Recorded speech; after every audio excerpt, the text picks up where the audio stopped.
I make this contrast between delineating a bounded entity and drawing a line around a system as a way of comparing his approach with mine.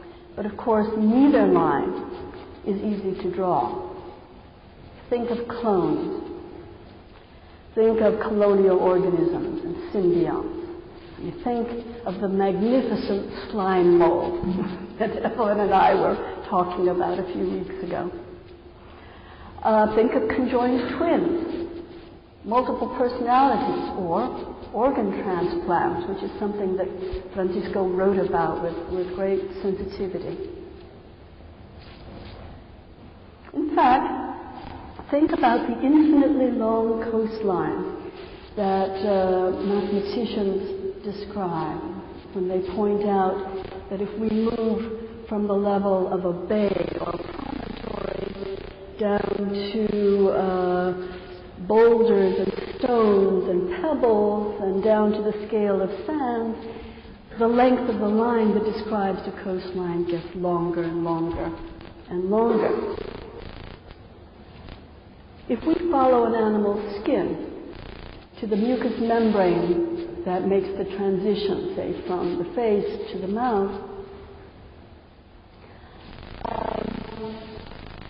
and we follow that membrane further in a kind of topological analogy to this endless coastline, we can ask whether gut symbionts are inside us or outside us. We can ask, when we eat food, when does it become part of us, inside us? When we chew it? When we swallow it? When it passes into a cell? Well, if you get very small and look at a cell, it has all these pores and these channels, and there's frantic activity in and out, so that even at that scale, it becomes rather difficult to say what's inside and what's really outside.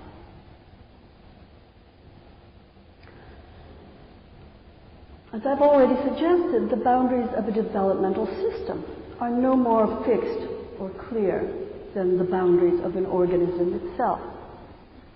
The extent of the system changes over time, and again, with the investigation. The number of causally relevant factors is going to differ according to what kind of question we're asking. What's the stage of the investigation? From the developmental systems point of view, whether we're speaking of cells, organisms, groups, however they're individuated, we must include the context in the developmental complex, not only as a container, or not only as a kind of causally secondary source of raw materials or of perturbers, but really as constitutive in the processes and the products themselves. So now we come to the question of self. If we take the distinction between these two strategies, between delineating entities, self-defining entities, and self-organizing developmental systems on the other, we have to recognize that the pragmatics of the line drawing may not be easy. You could draw a Venn diagram, say, and look at the shared features between the autopoietic system's point of view and the developmental system's point of view. You draw these circles, and you look at the places where these circles intersect to find common elements. But I was actually at a conference recently, and a colleague pointed out that a Venn diagram really doesn't allow you to treat time. You have these static circles. And in fact, when I think about my relationship with this tradition of autopoietic systems, it does seem, as I've suggested, that personal intellectual history is a very important part of understanding the relationship. It certainly might be interesting to see to what extent a self-organizing developmental system which reconstitutes itself more or less faithfully across generations, could be mapped onto a definition of autopoiesis. The self, in self-organizing, of course, is in one case the entity itself, but in the other case, it is the largest system of which that entity is a part. So you have to be careful for the slipperiness of that word. I'm not going to pursue that exercise now. And in fact, it may be obsolete because Francisco is a mover and he moved on beyond many of these questions, I think. I want to turn back to this idea of developmental construction and look at two issues that have been recently in the news. They are related, and both have to do with the ways that our conceptions of ourselves and our conceptions of others are informed by and inform our assumptions about the processes by which we all come into being. Selves are often thought of as having an essential core.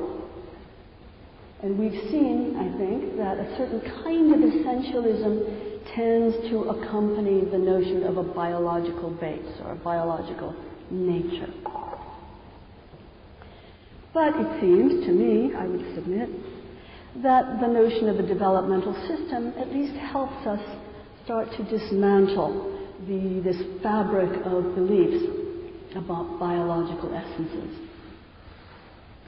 This is not a constructivism, then, that assumes a biological base and then says, well, more is constructed than we thought. Instead, it avoids that kind of developmental dualism and points out that any biological base, however you define that, has a developmental history.